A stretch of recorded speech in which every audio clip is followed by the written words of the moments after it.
Hello everybody, this is AJ from the Broke Historian, and today I'm going to be making a 19th century bustle pad using recycled materials. So let's get started.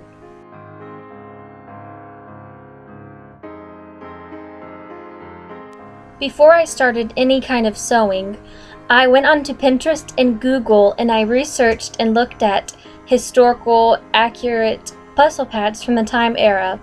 I've looked at other people's reproductions and ones from museums until I settled on one that I liked. I also watched a few YouTube videos to see how other people were making theirs. Here's what you will need for the project: a pair of scissors, a yardstick or a ruler, pins and needles, fabric scraps or old clothes preferably knit, white or tan cotton fabric, and ribbon an inch or so thick.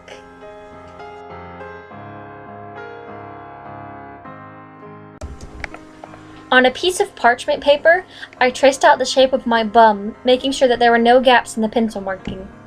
And then using the pencil marking as a guide, I cut it out, folded it in half, stabilized it so it wouldn't slip around, and then using one side as a guide, I made sure that both sides were equal so it formed a half circle shape. Or a half oval shape is more like it. And then I laid the pattern down on the white fabric, which is a tablecloth that I had used, and I cut it 2 pieces of fabric thick.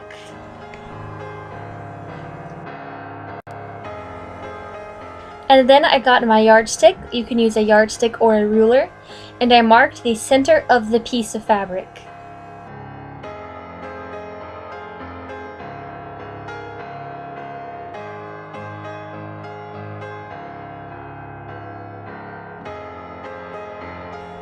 And I drew a straight line, again using the ruler as a guide.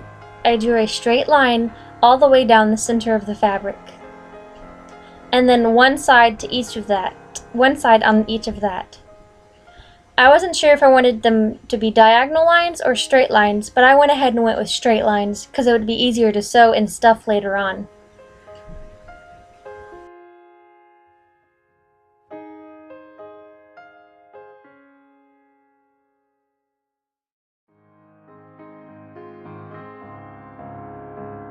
And then, using the pins, I pinned everything into place so that nothing would slide around while I sewed it.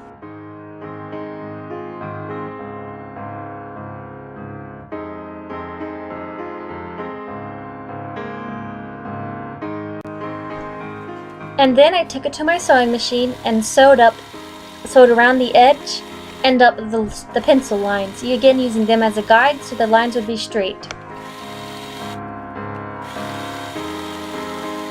When I sewed up the 3 lines in the middle, I made sure to backstitch to reinforce the opening where I would be stuffing the clothing in, so they wouldn't rip and the seams wouldn't break when I stuffed it.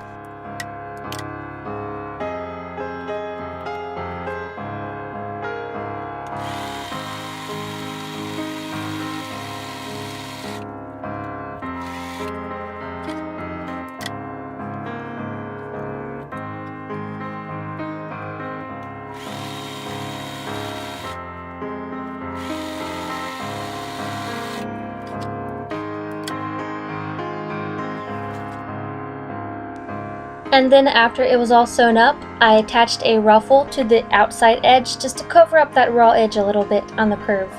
You can do this ruffle any way you want, but since I have never really got the hang of sewing a ruffle, I just did it my own way. It doesn't really matter which way you make a ruffle, as long as it looks cute. You don't even need the ruffle if you don't want it. The ruffle is completely optional and up to you. Let's move on to stuffing it. Right here, I'm cutting the fabric into strips so it's easier to stuff into the tubes of the bustle.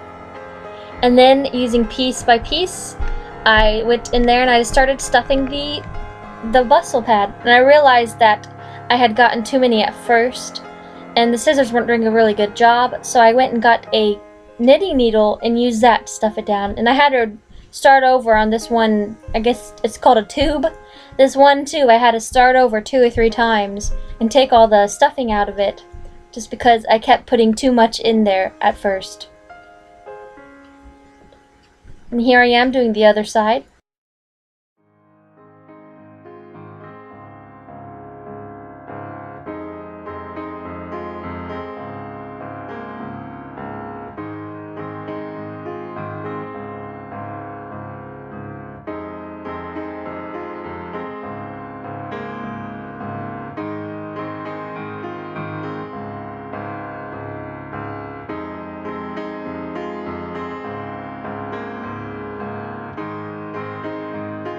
And then I pinned up the edges so the fabric wouldn't fall out while I was doing the middle. Alright, so the middle is sewn up. The middle is stuffed, not sewn up. The middle is completely full. And now I'm just pinning the middle so it would be easier for me to sew it up later on.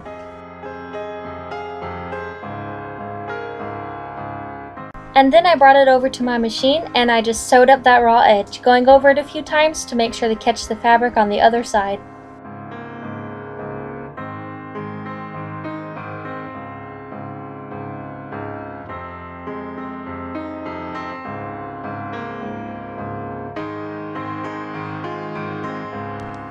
And then I took a white ribbon that is an inch, I'd say this is about 2 inches thick, and I pinned it onto one side of the raw edge just to encapsulate that raw whole edge right there. And then after it's hand sewn on, I will be flipping the other side down and doing the same to that.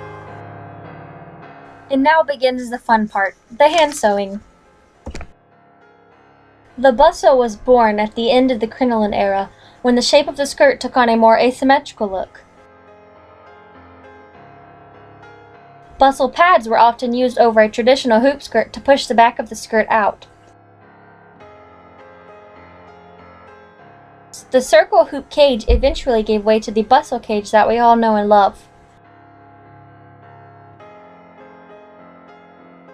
Bustle pads were used when a gentle lift of the skirt was wanted, more towards the end of the bustle period, although bustles took a short break from fashion for a few years, from 1878 to 1882.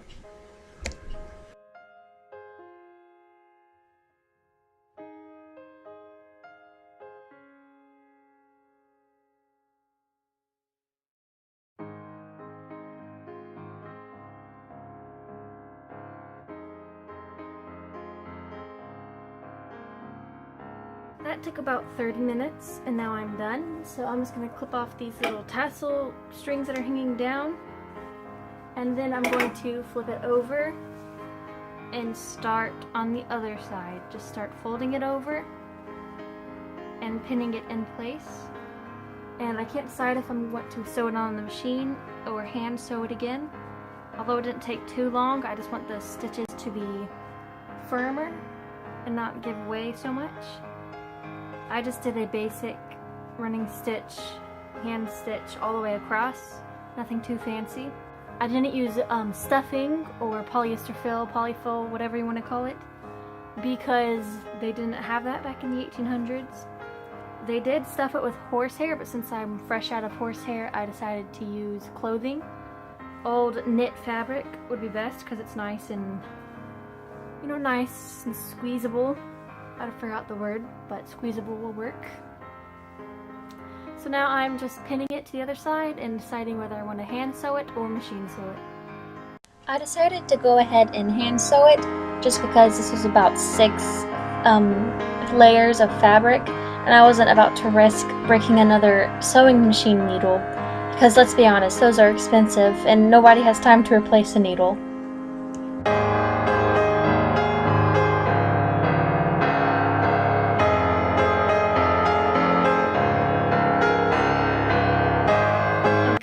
It is finished. So after I flipped the ribbon over for the raw edge and sewed it down, they were too short, so I added some extra ribbon. I just sewed that right onto there, and then it's finished. So here you go. Well, let me get my shadow out of the way. Here you go.